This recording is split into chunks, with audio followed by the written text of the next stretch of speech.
Hello আমার প্রিয় বন্ধুরা, তোমরা সব কেমন আছো? আশা করছি তোমরা অনেক সুস্থ আছো এবং ভালো আছো।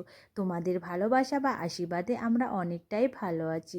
তাই আমরা দেখো দুই বোনে সকাল সকাল স্নান সেরে বেরিয়ে পড়েছিলাম মাকে পুজো দেওয়ার জন্য। আজকে নতুন বছরে মাকে পুজো দেবো না তাই কখনো হয়?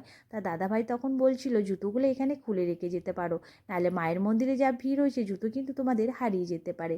যাই হোক, এখন তোমরা দেখে বুঝতে পারলে আমরা কোন মন্দিরে এসেছি। আমরা আজকে চলে এসেছিলাম কঙ্কালীতলায় পুজো দিতে। তাই মায়ের মন্দিরের সামনে দেখতেই পাচ্ছ অনেক নাচ গান হচ্ছিল। তোমরা চাইলে এখানে নাচ করতে পারো। তো আজকে মায়ের অত লম্বা লাইন পড়েছিল, তারপর সেই শেষে নাকি আমিই দাঁড়িয়েছিলাম। ভাবতে পারি নাই যে মায়ের মন্দিরে পৌঁছাতে পারবো কি না। তো যাই হোক, মা যদি মন থেকে চায় অবশ্যই সেই আশা নাকি পূরণ হয়। তো শেষেমেশে 2 ঘন্টা পর আমি মায়ের সামনে চলে গেছিলাম। আর এই গাছে নাকি তোমাদের যদি মনের কিছু ইচ্ছা থাকে এই গাছে বাঁধলে নাকি সেই ইচ্ছা পূরণ হয়। তো যাই হোক, আমার দিদি কিন্তু মন্দির ভিতর থেকে বেরিয়ে পড়েছে মাকে পুজো দিয়ে। এখানে দেখো একটু ধূপ ধরিয়ে দেবে।